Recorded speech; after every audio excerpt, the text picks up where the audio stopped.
เมื่อสงค้าใช้น้ำเกลียวขาวยินหลีหุ่มจุ่มหาตอนอยู่เขาวันมันได้ก็เขาดีเอาลงจำซึกลงในวุ้นยามติ๊กถึงปีกินคนเมืองใต้เข้ามาเจึงหึงหนึ่งสิที่มาแค่นี้พี่น้องเขากว่าเขาเมื่อปีนี้เห็นกับปาก59นั้นติ๊กเจอเจ้าพาไต้เขาวางจุนเป็นอำนาจทั้งสิ่งแลที่เอามือนั้นมาเจ้าพาไต้เขาเลยเป็นคนเมืองธรรมดามีอำนาจสังต่อถึงวันเมื่อไหร่อันเป็นเจ้าพาไต้เขาเจ้าสุยเตียกนั้นเจ้าผ้าคำศึก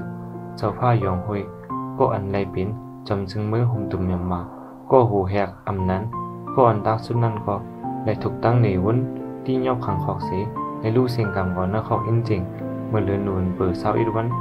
ปีนี้เห็นกับ62นั่นอยู่ยาว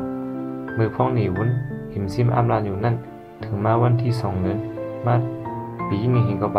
62พ้องเจ้าจ่าเสียงนั้นเจ้าผ้าสีเปาะสมาขึ้นปังคุ้มที่เมืองได้ประจันในหนีวุ่นจังสังลุกลงมันที่ยอบเจ้าจ่าเสียงที่หิมเวงกลอนั่นสิที่ยอบเจ้าจ่าเสียงนั้นเจ้าฟ้าสีเปาะต่อถึงวันเมื่อเร็วก็ไรหันขับตัวใจเจ้าจ่าเสียงก็ยำกาไรหู้ป่าเหี่ยวสร้างแข้งเจ้าจ่าเสียงบ้าลูกก่อนถึงมาปีนี้เห็นกับปาก91นั่นเอาเอ็นแห้งซึ่งมันเข้ามาปล่อยหมากปุดปังยาเหลียวเปียดโห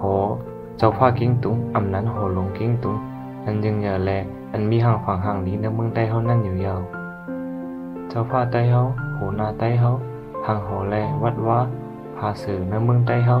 อีกตั้งนองเล็กไล่ฟิงทุ่งแหล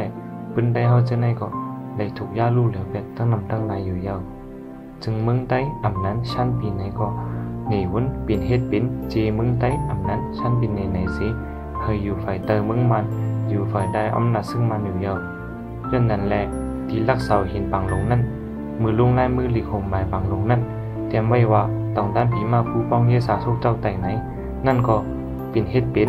ผีมาต้องด้านผู้ป้องเยสาทุกเจ้าแต่ไหนอยู่ยาวเตียนฟองเมืองใต้เขาเตรียมดิกต่างถึงตุกย้อนตีหลงวงจินแหล่ลายขึ้นเบี้ยเหมือนเก่ากว่าเมื่อปี2020นั่นอยู่ยาววันที่7เดือนฟีฟอยวันคือใต้